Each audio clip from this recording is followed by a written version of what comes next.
C'est parti pour le tirage du jour. Alors, c'est un tirage général qui ne s'adressera pas à tout le monde. Ne prenez vraiment que ce qui résonne en vous.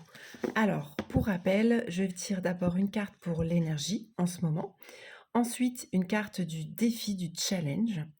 Ensuite, on va regarder ce qui va vous aider sur ce chemin. Et puis, les conseils du jour. Je tire les cartes en avance.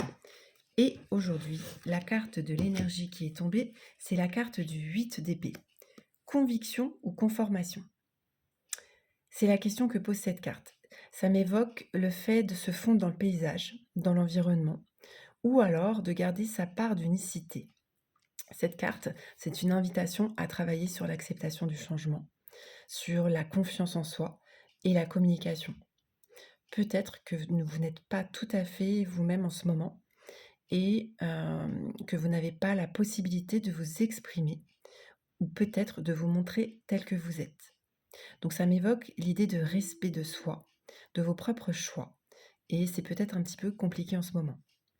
Alors, pour voir un peu maintenant la carte du défi, qu'est-ce qui est un peu, challengeant en ce moment pour vous? C'est la carte du 5 d'épée.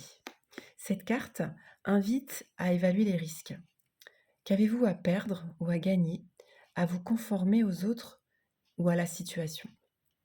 Et qu'avez-vous à perdre ou à gagner à rester aligné à vos convictions? Et c'est ça qui est challengeant en ce moment pour vous. Alors, je suis allée voir aussi maintenant qu'est-ce qui va aider sur ce chemin. Et 3 cartes sont tombées. D'abord, la lune,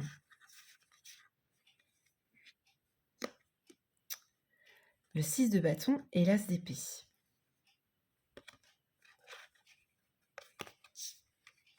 Le 6 de bâton et l'as d'épée. Voilà. La lune nous dit suivez votre guide. Alors pour moi, j'entends suivez votre guide intérieur, vos émotions. C'est ça qui doit vous guider. C'est ce que vous ressentez pleinement, ce que vous avez envie, vos désirs profonds, ce qui résonne, ce qui vit à l'intérieur de vous, ce qui vibre à l'intérieur de vous. C'est ça votre guide. C'est ce qui doit servir de boussole dans vos choix. Le 6 de bâton nous pose cette question. Travail de fourmi ou pas de géant? Alors, ça me parle du fait que c'est important d'avancer à votre rythme, peu importe que ce soit lentement, petit pas de fourmi, ou bien un pas de géant. Ce qui compte, c'est de ne pas tourner en rond et surtout d'avancer clairement et d'avancer selon votre cœur, au rythme de votre cœur. Donc ça vient bien confirmer que vous devez avancer à votre propre rythme pour ce qui est important et ce qui fait sens pour vous. Faites-vous confiance, écoutez votre petite voix intérieure. Le chemin que vous prendrez sera le bon si vous écoutez votre boussole intérieure. Voyons maintenant la carte en position du conseil. Et ce sont 2 cartes qui sont tombées simultanément. La force et le 4 d'épée. La force nous dit qu'il ne faut pas dépasser ses limites. Et le 4 d'épée nous dit ton passé est l'enclume de ton présent. Donc là, le conseil, clairement, c'est de poser vos limites afin de ne pas vous laisser envahir par les demandes des autres. N'essayez pas de vous fondre dans les désirs des autres.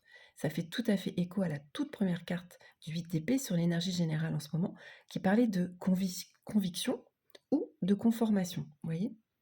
Le 4 d'épée nous dit de ne plus agir comme avant.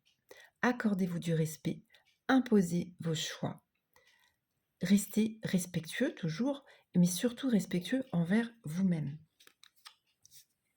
J'ai tiré la carte mot-clé du jour et là, c'est diversité. Alors, je vais la lire parce elle fait totalement écho avec la toute première carte de l'énergie du jour. Le monde serait terriblement ennuyeux si nous étions tous pareils. Célèbre ton caractère unique. Tu es spécial. Tu es aimé.